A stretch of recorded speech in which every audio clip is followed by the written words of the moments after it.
Beh, innanzitutto devo dire che per la preparazione di questo pellegrinaggio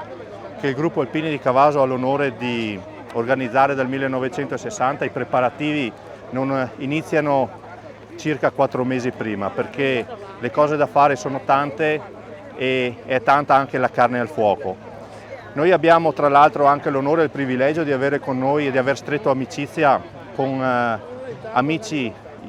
tedeschi, ungheresi ed austriaci che regolarmente ogni anno salgono sul Monte Tomba per condividere i valori di questo pellegrinaggio. Ebbene, quando ci riuniamo lo facciamo il venerdì sera con una cena conviviale e poi già il sabato è prevista anche per loro una visita culturale nel nostro territorio, in modo che possano conoscere le bellezze della nostra provincia trevigiana e vicentina. Oltre a tutto questo c'è un lavoro alle spalle che è molto importante da parte nostra, perché ci sono circa 80 alpini che contribuiscono all'organizzazione di questa cerimonia. Si parte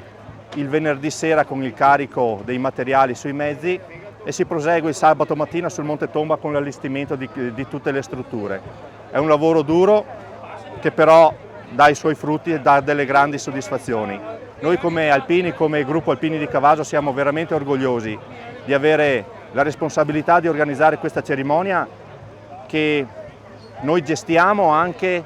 in simbiosi con la sezione Montegrappa, che ci dà una forte mano, e ecco, questi sono i risultati: tanta gente, tanta allegria, soprattutto tanta amicizia e tanto rispetto.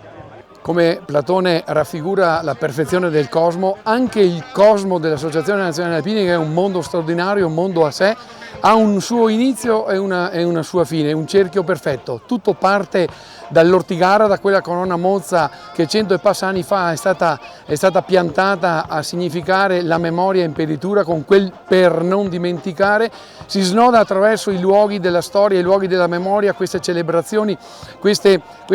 immagini raffigurate di un passato che è vivo nei nostri cuori e nelle nostre menti, attraverso queste simbologie, questi riti ancestrali che ci portano a rivivere sì le emozioni e a condividere sentimenti, ma soprattutto ci riportano ogni volta, ogni anno, in cerchio perfetto a ribadire il nostro presente, il nostro esserci adesso nel quotidiano per combattere la nostra battaglia di solidarietà e di generosità. Il servizio militare, la naia che tutti noi abbiamo, che portiamo il cappello in testa, abbiamo fatto, era un anno, 15 mesi, 18 mesi, quello che è stato, che mettevamo bene o male al servizio del popolo. Ricordiamoci che le attività di protezione civile, che adesso sono basate solo e esclusivamente sul volontariato, un tempo erano anche supportate in maniera importante dall'esercito, che poteva contare su una compagine di persone fisicamente vigorose, perché erano tutti giovani di 20 anni,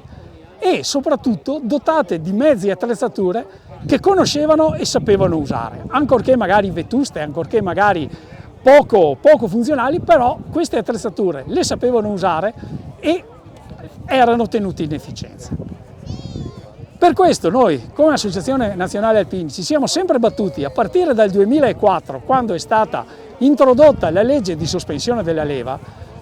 non tanto sulla reintroduzione della leva, quanto sulla introduzione di un servizio civile obbligatorio, che dopo possa anche esplicarsi in un servizio armato, questo a noi farebbe solo che piacere,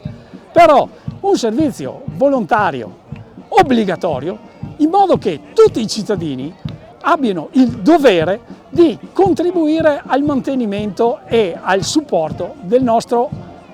la patria, un termine che è desueto ormai, perché adesso si usano tutti termini diversi, anziché questo che è un termine bello, bellissimo, che è patria. Abbiamo voluto chiederlo il nome,